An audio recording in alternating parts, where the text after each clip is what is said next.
Good morning and welcome to the Stylo News Intel update. I'm your host, and today we're diving into the Middle East Situation Report for August 12th, 2026.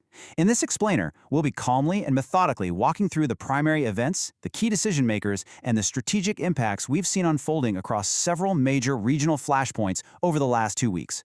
Our goal here is simple: a direct, clear understanding based strictly on the facts on the ground. Before we start our geographic tour, a quick thank you to our sponsor, ProWave AI. They're the developers behind Stylo Intel Ops, that's the AI-powered open-source intelligence program we use for today's data, and Stylo News, the commercial version you can grab on the web and through their mobile apps. All right, here is our itinerary for today. We'll be looking at the Gaza disarmament deadlock, the Lebanon border security posture, Yemen and the Red Sea, and Iran and Gulf deterrence, before wrapping up with a regional forecast. Section 1. The Gaza Disarmament Deadlock. To ground this in physical geography, let's look at the Gaza Strip. We're focusing on key areas like Khan Yunis down south and the Erez crossing up north. Intelligence from the past 2 weeks shows continued Israeli strikes and ground activity. This has led to a significant displacement of command structures, not to mention heavy humanitarian pressure in the main urban centers. Monitoring these access routes and infiltration corridors is absolutely crucial if we want to understand the physical reality of the current military posture. So what's at the core of this diplomatic impasse? Well, we're looking at mutually exclusive goals from the key decision makers. On one hand, Israeli leadership is firmly demanding full Hamas disarmament before any IDF withdrawal happens. On the other hand, Hamas and its aligned actors are publicly rejecting the US-backed sequencing proposals. They're framing disarmament before withdrawal as a strategic defeat, basically a surrender, and they refuse to demobilize without a complete Israeli withdrawal first. So as you can see, this is a major sequencing dispute, not just a technical issue, which makes voluntary disarmament highly unlikely in the near term.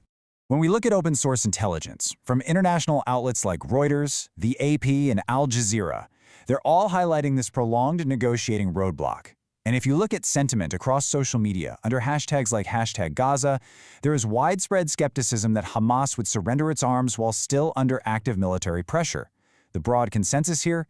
There's just no practical demobilization mechanism right now, and no trusted enforcement architecture in place. The roadmap is, for now, completely stalled. Moving on to Section 2, the Lebanon border security posture.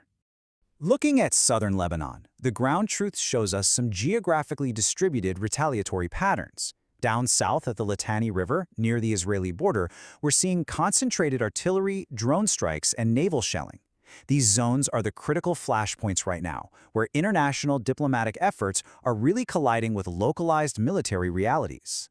If we evaluate the political stability up in Beirut, the state is functioning, but it's highly fragile. The government is internationally engaged, sure, but it fundamentally lacks the internal leverage and coercive capacity to enforce those US-backed disarmament demands on Hezbollah.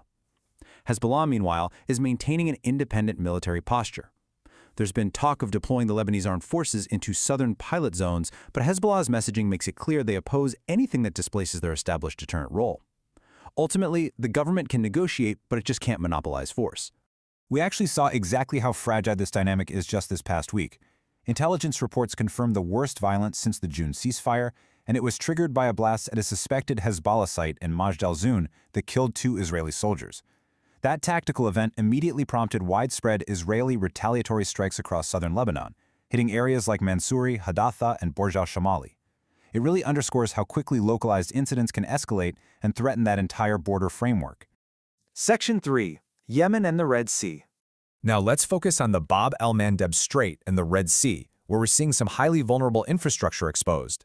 The port city of Hudaydah, and further south the government-held port of Al-Maha, are really central to this dynamic right now. Just recently, Houthi forces successfully executed an operational strike on Al-Maha. That is both operationally and symbolically significant, proving there's an ongoing threat to vital maritime approaches and national infrastructure. National command unity in Yemen remains deeply fractured. The internationally recognized Yemeni government is definitely active diplomatically. They're issuing condemnations and warnings, but they severely lack decisive sovereign control and force projection. Their survival really relies heavily on external coalition support.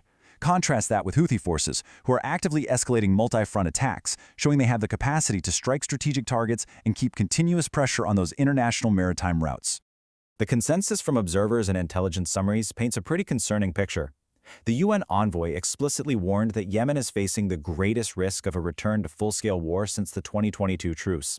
We're seeing evidence of this with renewed fighting reported in key areas like Marib. Across the information space, independent analysts are actually questioning the practical, on-the-ground relevance of the recognized government in Aden, especially given its inability to secure key infrastructure from this Houthi escalation.